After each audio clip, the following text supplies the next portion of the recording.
All right, you guys, so we got to go back like 25 years ago, okay? And this was one of the first like real jobs that I had where there was some opportunity with this job. So basically, I had a passion and a desire to start my own business. So I wanted to be a business owner. And I had just actually read some books on starting a business. The first books I ever read that had anything to do with business in any way were Robert Kiyosaki's Cash Flow Quadrant and Rich Dad, Poor Dad. And those are really starting to change my thinking and really give me a belief that I could own my own business at some point. And so what had happened is that I tried to start my own business. I was doing a martial arts school and a fitness center, and I was failing. You know, I was learning how to do it, and I wasn't doing very well. And so it was like this extreme passion, and I was all excited about it, but I just wasn't making any money. I definitely wasn't making enough to cover the rent. So what I did was I got a job, a job, just over broke, right? And so my job was working at this place here, Shopco, right? You can see the sign behind me. If you can see that, there's a big going out of business sign on it right now. And over here we've got the sign that says everything's 70% off, right? Because they're going out of business. So when I got this job, right, it was basically like maintenance, dude. I was like changing light bulbs, scraping gum off of sidewalks, taking the garbage out, cleaning the bathroom, stuff like that. And now, see, I come from a long line of maintenance guys, okay? And these people in my life, they're actually like my heroes of my life. So this isn't to be disrespectful to them in any way. But my grandpa was a maintenance worker, and when he passed away, just a really great guy, like a really good, honorable guy and a hard worker. And my dad is a maintenance guy. So my dad works at a school system not far from where I am right now as the maintenance guy. And Of been around, you know, maintenance, and my uncles are all maintenance guys too. And so I've been around this like my whole life, and I've helped them and everything like that. And kind of seemed like my destiny was to be a maintenance dude. And so I got this job working in maintenance, and I was pretty good at it. And I was only at the job for a couple of months, and you know, the extra cash was good. And the main manager called me in and asked me for a meeting, right? So I go into the meeting, and he said, "Man, Justin, you're a really good maintenance guy, man. You've got, like, you show up on time, you've got integrity, you've got people skills." And he's like, I want to talk to you about something. He's like, "I've got high hopes for you.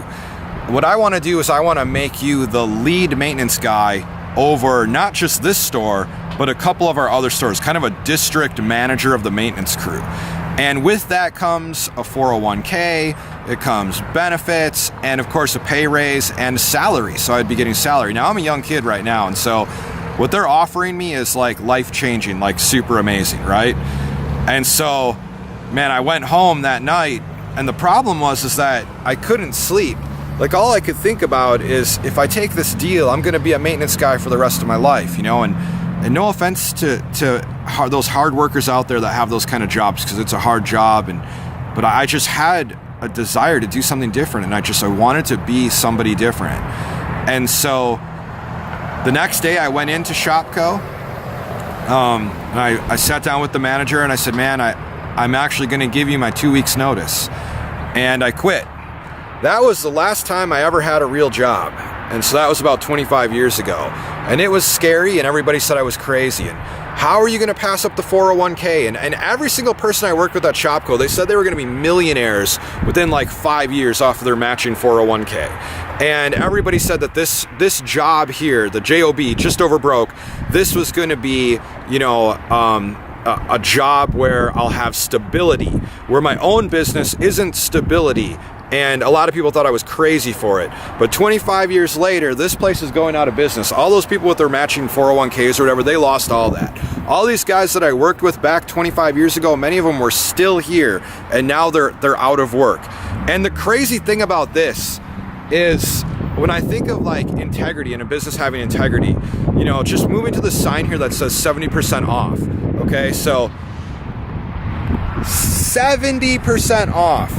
Right? So my wife and I came here before they were going out of business, and we looked at a piece of furniture we were going to purchase.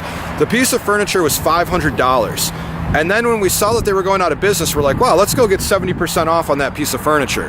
And when we walked in the store, they had marked it up to $1,000. So it wasn't even 70% off. Just, you know, people think that owning your own business, you know, it can be challenging, but there's freedom involved in that. And the people at Shopko here, you know, I got down on Shopko hard on Facebook when I saw, and on social media when I saw that they actually jacked that price up by like 1,000% or whatever it was, and never put it on sale like it says it was. And all the employees are, well, you know, we can't help what they do. And yeah, I guess so. But if you want to make your own integrity and you want to make your own character and you want to work for yourself and be your own boss, you know, that's definitely the way to go. Because when a big corporation like this starts to lose integrity, right, the employees can't do anything about it. When you're your own CEO, you won't ever lose integrity unless you make that decision to do, unless you make a bad mistake, right? So you're not just following blindly behind the big corporations, right? And another thing is, for that 25 years now, I've had real freedom. There has been ups and downs. We haven't always had financial freedom, but I've definitely had freedom to make my own hours. You know, currently I think I'm working about 6 hours a week, and that's kind of optional. I don't even know if I'd have to do that. And all these people, everybody, maybe my parents believed in me, but everybody else thought I was nuts. They thought I was crazy. The girlfriend I was dating at the time, you know, she left me because she wanted stability. All my friends thought I was crazy. Yeah, and I had to eat, you know, ramen noodles for a few months. So I didn't have any money for food or anything, but I look back and it was all worth it, you guys. So right now in this video, you know, my main thing I wanted to mention was just your plan A and your plan B income. You know, if you keep your passion and your God-given abilities and the thing you really want to do as your plan B, and you never make that jump to plan A income, you know, that could hurt you bad. You could lose out on your dreams and you could lose out on everything, right? And I don't want to say, you know, if you have a family that depends on you and you have to pay, you know, you got to make sure there's food on the table and you got to make sure you pay the mortgage and things like that. I'm not saying go quit your job right now, okay? So don't think I'm saying to quit your job, but you need to start doing some things in your life to shift that plan B kind of income mentality and make it your plan A income mentality. Because when I quit this job, when I quit this job and I said, okay, I'm gonna do what's in my heart, I made that my plan A. Yeah, there was a lot of troubles and tribulations and it was challenging, but you know, the reward was amazing for it. So, all right, you guys, so go out there and whatever's on your heart, whatever you believe in, whatever your dream and your passion is, go out there and get it. All right, check you later.